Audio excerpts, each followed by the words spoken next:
right, welcome to a special episode of Industry Academy Live. We're going to be diving into B2G lead generation 101 with two special guests that I'll introduce in a moment. I'm Dustin Haisler, Chief Innovation Officer for e.Republic, and I'll just be here behind the scenes helping ask the hard questions of our two rock stars.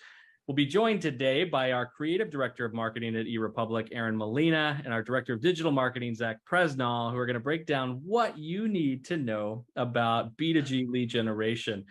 Erin, I'm going to start with you first for this because lead generation is such a hot topic. And we're going to start with just what are characteristics and kind of the anatomy of a qualified lead. So let's start there. What does a good lead have? Well, thank you for having me, Dustin. It's great to be here with both of you. There's a lot of different levels when it comes to a qualified lead, but what I personally look for is someone that has had multiple touches. So someone who consumes multiple pieces of content. For example, in our marketing efforts, we'll look for someone who attended a webinar, downloaded a paper, maybe visited our website, and then submitted a form, because it really shows they're more engaged and more interested than someone who just did one action. Absolutely. And I know, Zach, you've even talked about this at times. It takes more than one touch to actually get a lead to kind of go through that process. Any thoughts on maybe the magical number of touches that might be required here? Thanks for having me, guys. I don't know if there is a magic number, but the important thing is to start them off with a nurture campaign to build those multiple touches and to have a fully immersive plan, not just one vehicle by which you're trying to get the lead, but a combined campaign that has many touch points, and we'll get into that a little bit later. Absolutely. All right, so Erin, as we think about lead generation, one of the most common things that I hear when I'm talking to clients is they'll say the CIO is my champion, the IT director is the person I sell to, I only want to generate leads on them. Tell me, is this a good strategic move or a bad strategic move? I would say that's a bad strategic move because, you have to recognize that government makes buying decisions by groups. So it's like this ecosystem. And so there's multiple influencers that you have to reach in order to push something through. So in marketing, you really need to identify all of the roles that are involved and understand each of their needs. And then align your marketing strategies to reach all the people that are making this purchasing decision.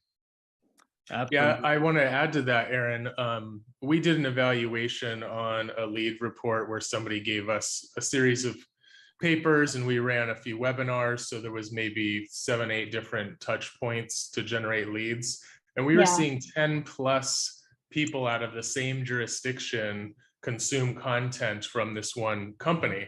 And it really painted a picture over time. It would start with the IT specialist, and then you would see an IT manager downloaded something, and then a procurement person, and all those people dealt with the content before it even got up to the C-level. But you could see that very clearly through the lead reports.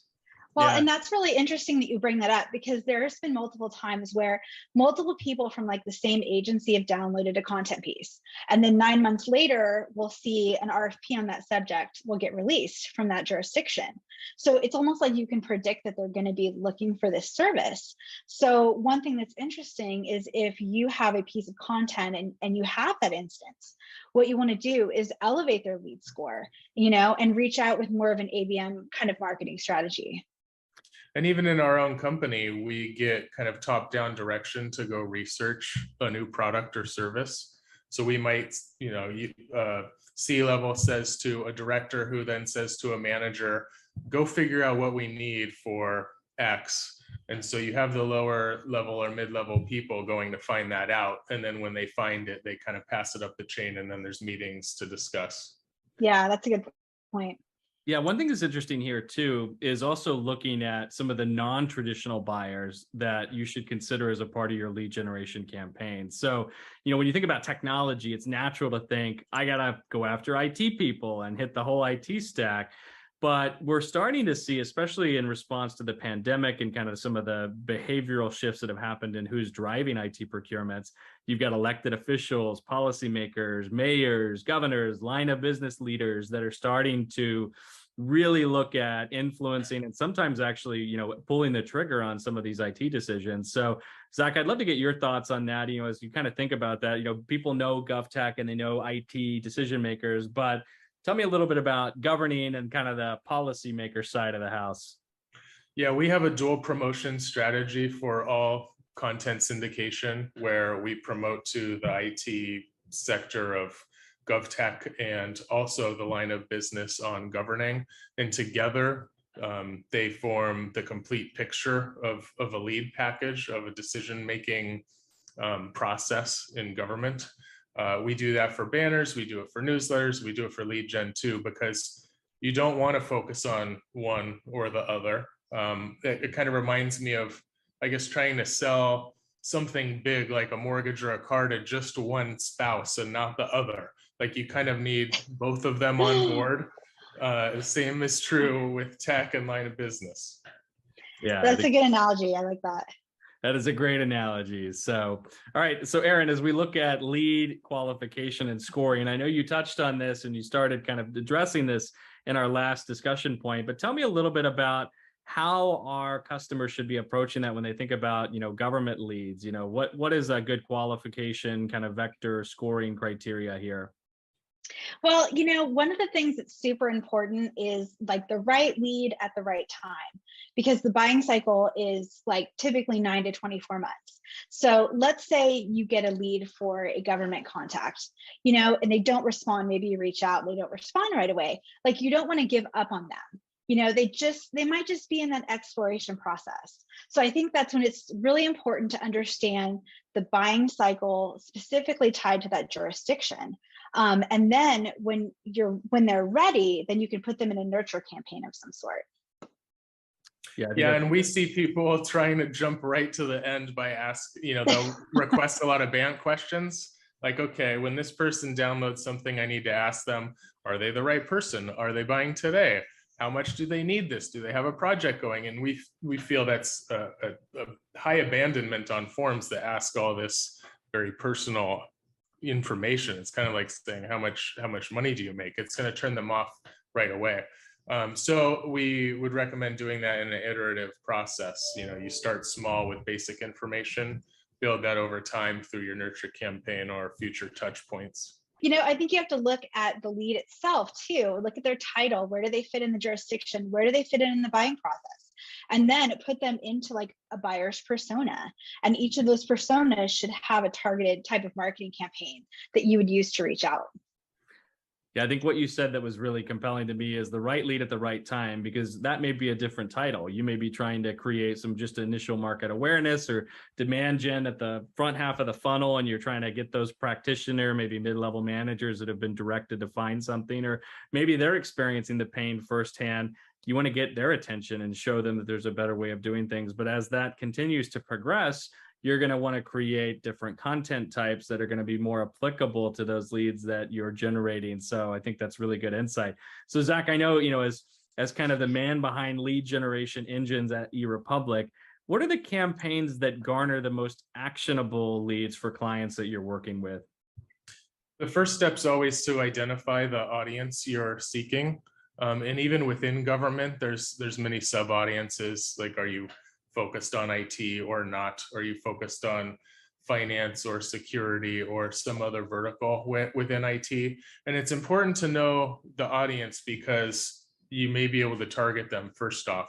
But when you build a topic, you want to build it narrow enough to cater to that audience, something specific to government, so that when they're reading it, they feel like it was really written for them, not just a general piece, not something that's in Europe if you're targeting some, people in the US, not something federal if you're targeting state and local. So a narrow topic to the people that you're trying to procure as leads, and then create that piece specific to the audience and the topic, and use the content to drive the people that you're looking for. So if you're trying to go for CIOs, you want to make a handbook or a best practice guide for CIOs. Right? It's something specific to the people that you want. So when they see it, they're like, that's me. And that's the topic I'm looking for. So it hits the audience and hits the topic. And then you need to be in a trusted platform where these people congregate. In our case, in the state and local government world, that's govtech.com and governing.com. You can't always rely on people to go find your product site or care about your product pages. You have to go to their ecosystem, and that's our sites, that's our content libraries, that's our events, that's our newsletters.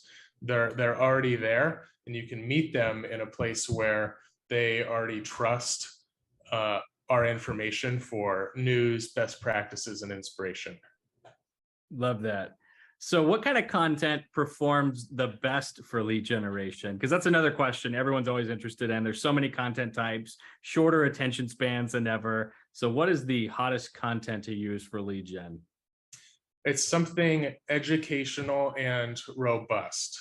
So the goal of content for the consumer, the reader, is it's going to educate them and teach them something. So they're looking for best practices. They want to see what other jurisdictions are doing. They're looking for inspiration. They're looking for something newsworthy. They're not necessarily looking for product specific information. So you have to take a step back and ask yourself, how are you helping them do their job? And how are you being job critical? And create some content that's going to help them do that. So that's where how-to guides really work well, or ebooks, or thought leadership pieces, or issue briefs. A big overarching discussion and sharing best practices on something that's not overly specific. If you go too technical, you're going to miss all those policy and line of business people. They're not going to want to read it or download it. And if you go too broad, you're not going to get specific enough leads that you're looking for. So something that is high enough level to capture all the different government decision makers, but not overly broad to where you can't attract the right people. And again, use the title of the piece to attract who you want. Make sure the topic is mentioned and the title is mentioned. It's not necessarily like in the print world where you need a newspaper pithy headline to attract somebody. On the web, it's hard to define what that is. They don't have it in front of them. They're just not going to click it. So if it doesn't have a topic in it, if it doesn't say security best practices for IT managers, they're not going to know that they're interested in it. They're not going to know it's for them. They're not going to click on it in search, email, or social media, which are the three main paths into content downloads. Yeah, and you want to avoid the buzzword bingo that can sometimes happen in titles, especially if you're looking at raising awareness of new solution areas. If you're trying to educate the market on something, don't lead with that at the beginning, because you want to make sure that they're familiar with it and understand it. So that kind of brings me to my next question. It might be good to get you both to weigh in on this one. What content doesn't perform for lead gen? So it might still be great content in its own way, Yeah. maybe not the best for generating leads. Zach, let's start with you on this one.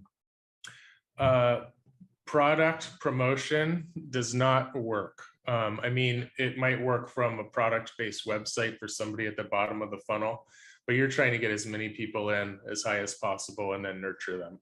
So things that don't work are data sheets, brochures, anything that's trying to sell something. Things that don't work are pieces that people don't expect to register for. Like video is not a registrable product. Infographics, people don't expect to register for those.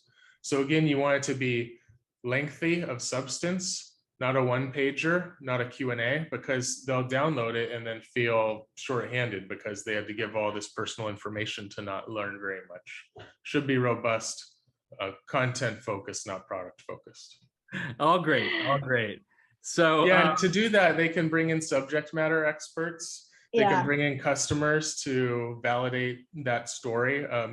That's our standard, what we do when we create content or make webinars. You're going to have multiple perspectives of people who have implemented this and can say, here's how we did it. And at the same time, that's social proof that it worked and worked with your company. So yeah, like you said, Erin, it's just telling the story and educating. Yeah, and I just want to touch on another thing is that everybody consumes content in different ways, right? So you can take like a 2-page Q&A and maybe like repackage that as like an infographic, or you can repackage it as a webinar.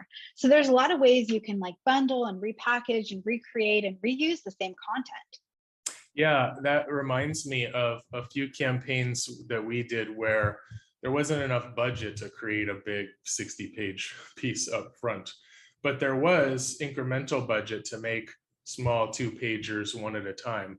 But we built them knowing that they would eventually be combined into something bigger.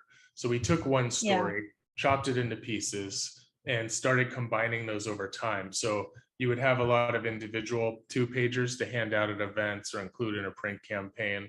But later it became an overarching piece, hitting a lot of different points about the market, and became one big download. That worked really well. That sounds like a great drip campaign. I love that. Oh, true. Yes. Yeah, we're going to steal that. So love that. So some of my things that I've seen here too, lead forms that ask for too much information is definitely something where you get a high abandonment rate. That's where it's really key to leverage, trusted third parties like GovTech and Governing, where there's a science behind the fields that are asked in order to ensure that there's a high completion rate.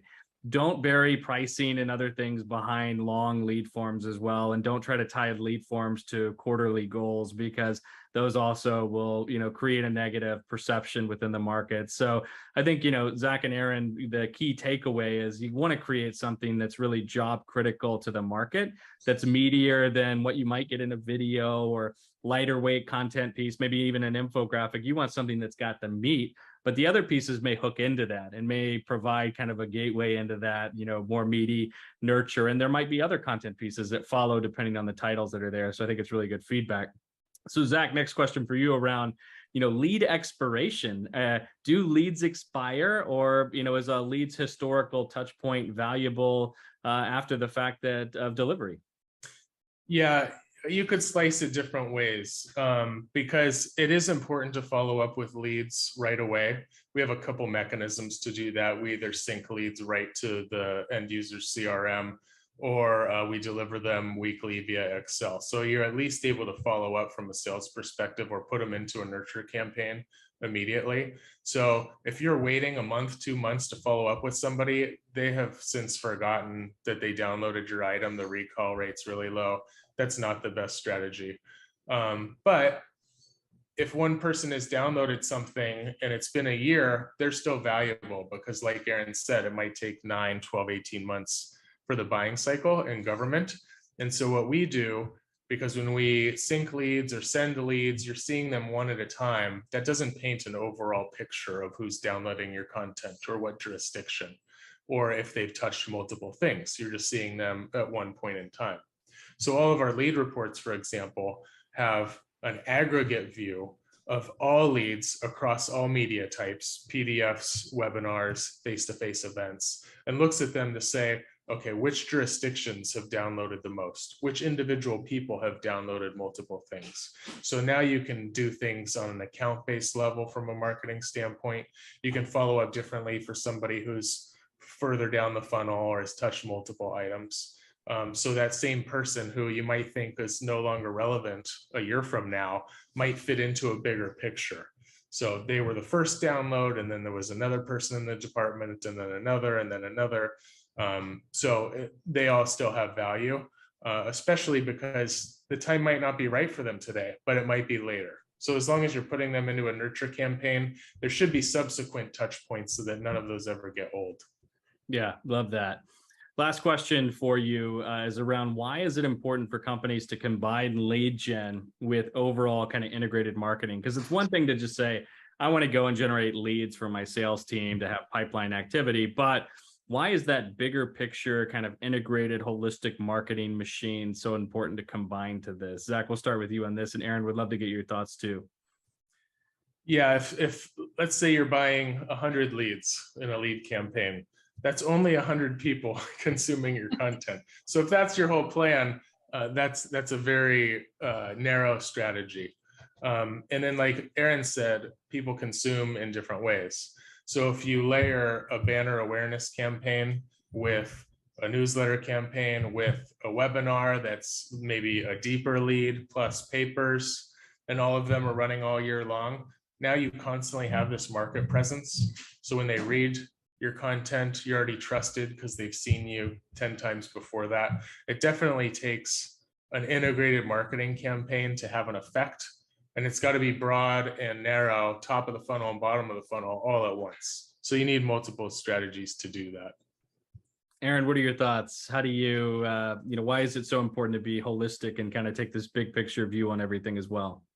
I think just touching on, with the budgeting cycle taking a long time, and, there's all these influencers that have to be involved in the process. I think it's just really critical to have a omni-channel marketing strategy, like Zach was saying, where you have all these different kind of forms of media, and you're kind of meeting the buyer like at each point of their journey. And everybody within that jurisdiction is kind of at a different point. So you can't just assume they're all ready for the next paper or whatever. You kind of have to have all these things running at the same time so you can meet everybody, at the time that they're in their journey. Love and that. People that are, searching for something are different than the people browsing a homepage. They're different than the people who read an article, different from the people following you on social media. All those can be different audiences. So you kind of have to have a plan that branches out across everything if you want to hit like a wide swath of the industry. Yeah. Love that. All right. Well, I'm going to wrap us up by talking a little bit about conversion. So now you've generated the leads. What do? I've got 5 recommendations for our audience. Number 1, you want to understand the intent signals of your leads. So what does who engaging with my lead tell me about the content that I have? So if I'm getting, a bunch of CIOs and IT directors that are engaging with my content piece, then I know that I have resonated with them. But if I've created content for them and I'm getting other titles or maybe a lack of titles there, what kind of signals can I extract from that to understand intent? Number 2, you want to personalize the outreach afterwards. So you really have to do your homework. So, we've all received those emails that have first name, comma, message, insert, your organization name a few times in the list and then sign it. Those don't work. And so you want to find ways to really personalize the outreach to the individual, to the organization that you're looking at targeting. So that's where, you can look up their IT strategic plan, leverage GovTech Navigator for that, find what their goals are, their objectives, look for things that they've done that you may align with that you can complement, and then leverage that in your outreach, but also be concise because attention spans have shrunk. So we need to make sure that you deliver your message and your outreach in a way that provides value for them. So look at every time you reach out to a prospect as something that you want to create value for that prospect as well. Number 3, you want to have a point of view, which I think is embedded in that aspect of outreach. So, with so much, digital noise that's out there and so many calls and emails and other types of things, our IT decision makers and line of business leaders are overwhelmed. And so they don't have time to understand the ask. They want to understand the problem that you solve. So make sure that you embed that point of view in your outreach and how you're following up with them so that you can educate them in the process. Number 4, take the long haul view. And I think Zach explained this really well. You may have a lead that, didn't really pan out or convert for you within the first 6 months of having them, or maybe the first year.